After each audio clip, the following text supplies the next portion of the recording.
राजनीतिक रसूखात हो तो कोई भी काम कठिन नहीं होता। ये बात सिद्ध हो रही है जिले के खिरोदा थाना क्षेत्र के राजस्व गांव बाठेड़ा खुर्द में, जहां पर कुछ लोगों ने खड़ी फसल को नष्ट कर दिया और पीड़िता ने आवाज़ उठाने की कोशिश की तो रसूख वाले लोगों ने भतीजों के खिलाफ ही महिला के साथ छेड़खानी का मुकदमा दर्ज करवाकर जमीन को हड़पने की कोशिश की और मिलीभगत कर पीड़ितों और उसके भतीजों को फंसाने की कोशिश की। दरअसल बाठेड़ा गांव खुर्द में संगीता पानेरी पार्वती गोपाल मेनारिया प्रेम कुंवर से पूर्व में जमीन खरीदी थी।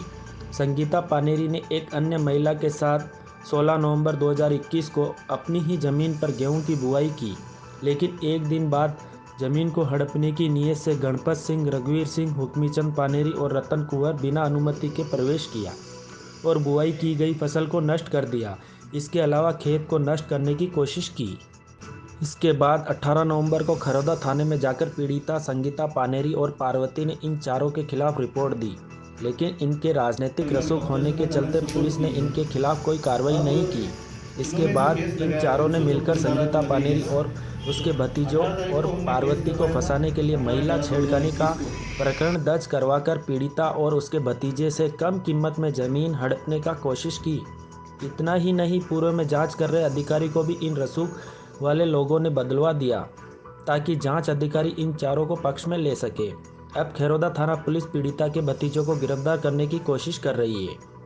अभियुक्तों द्वारा फर्जी दस्तावेज भी बना लिए गए ताकि जमीन हड़प सके।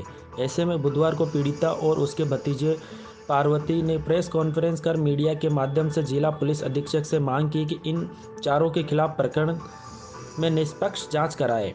इसके लिए वल्लभनगर विधानसभा से बाहर किसी अन्य थाने में जांच सौंपी जाए। मेरा नाम गोपाल मेनारिया है। मैंने अभी 25 अगस्त 2021 को बाटेड़ा खुर्द में जगह खरीदी है। जगह खरीदने के बाद से ही मेरे को गणपत सिंह और हुक्मीचंद नामक लोगों ने धमकियाँ देना शुरू कर दिया है। 16/11 को हम वहाँ खेत पे गए, आंटी और बुआ और ये खेत पे गए थे, तो इन्होंने एक झूठा मुकदमा दर्ज करा दिया जिसमें 354 धारा बन रही है। ये लोग कुल मिला के यही चाहते हैं कि हम दबाव में आकर ये जगह बेच के चले जाएँ, जबकि ये कोई घटना घटी नहीं थी। इस केस के बाद भी हम दबाव में नहीं आए तो इन्होंने एक फर्जी स्टाम्प तैयार किया जिसमें 1993 की लिखापढ़ी बता रहे हैं, जबकि 1993 की लिखापढ़ी में इन्होंने वर्तमान आरजी नंबर डाल रखे हैं। इससे वैसे ही प्रूव होता है कि ये स्टाम्प फर्जी है बिल्कुल ही। और ये जो बता रहे हैं कि मान सिंह जी के नाम पर ये जगह दर्ज थी 1993 में, तो मान सिंह जी के नाम पे ये जगह उनकी पूरी लाइफ में कभी उनके नाम पे दर्ज हुई नहीं है ये जगह। पुलिस इस मामले में क्यों नहीं कार्रवाई कर रही है? हो सकता है राजनीतिक दबाव हो, इस वजह से काम नहीं कर रही है। हमने एसपी ऑफिस में भी मेरा मोबाइल टावर लोकेशन जांच करने के लिए एप्लीकेशन दे रखी है, पर उस पर भी कार्रवाई नहीं हुई।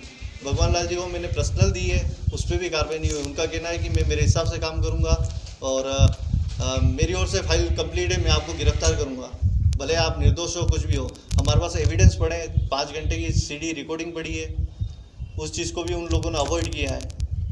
अब आप क्या चाह रहे हैं? हम यही चाहते हैं मीडिया के माध्यम से कि एसपी साहब और आईजी साहब इस चीज़ पे थोड़ा ध्यान दें और हम लोगों के साथ न्याय करें। इस तरह से भूमाफिया लोग जमीन हड़पने लगे तो आम लोगों का पुलिस विश्वास ही उड़ जाएगा। और खेती की जमीन है हम लोग तो और बाटेड़ा खुर्द में रहने वाले हूँ और मेरी ज़मीनें मैंने खरीदी है और इनको बेची। मेरे माथे कर्जा हो जा बीमारी से इसने दी और फर्जी स्टाम्प तैयार किया। ये इसी में मूर्ख नहीं हूँ। 25 साल में मेरे हस्बैंड और मैं लिख दूँ तो सब काम काज इसका दबाव देता तो ज़मीन भी कब्जा कर लेना चाहता और फर्जी स्टाम्प और फर्जी पर घर पर कूट मार करवा आई रहा। कौन लोग आ रहा है? वो गणपत सिंह, रतन कुंवर और नेपाल सिंह, भवानी सिंह। तो आपने इसके खिलाफ मामला दर्ज कराया? आपने भी मामला करवाया, कोई कार्रवाई नहीं कर रहा पुलिस। क्या चाहते हो आप? पहले भी दिया 8-10 साल पहले ही दिया तो कार्रवाई नहीं हुई। बाहर दिया कोर्ट में तो कार्रवाई नहीं हुई। क्या चाहते हो आप? क्या चाहते हो? मेरी ज़मीन इसको दिए, इसको बेची है, इसको कब्जा सौंपना है और मैं इनको दिए। उनको बतलाया तो वो लीदी नहीं लीदी तो बाद में दो जना से हाथे पूछा ही दी दो आप लो तो पहला आप लो तो बना ली दी नहीं अबे दबाव देन मैंने जमीन बेचा के 2-2.5 महीना बाद में मैंने दबाव देन दावा पूरी फर्जी स्टाम ने तैयार किया ने खेत बोयो तो मंडे हकई कराई तो पाची दूसरी हकई करें फसल नष्ट कर दी थी और जैसे तैसे बरसात बरसी ने उगी तो गणी में दवाई छिड़के फसल नष्ट कर दी थी और मेरे घर से मैं बीज ले जाके बोया इनको बुलाया मैं क्यों आपका कब्जा ना आप बोवाड़ो लारे रेन मेरा हिजारा करो। आपने कुछ ऐसा गोदनामा लिखा क्या? नहीं लिखा हुक्म कुछ खोदनामा भी नहीं लिखा फर्जी स्टाम्प ऐसे 25 साल में के मैं लिखी सकूँ कि छोटी बच्ची 2-2.5 साल की बच्ची वे लिखा के और के संतान नहीं वे के ऐसे कोई जानते रहे कोई आज रूसी नहीं है भाई वो जानते रहे बंदे बच्चा बच्ची नहीं वेला वे। ठीक है ठीक।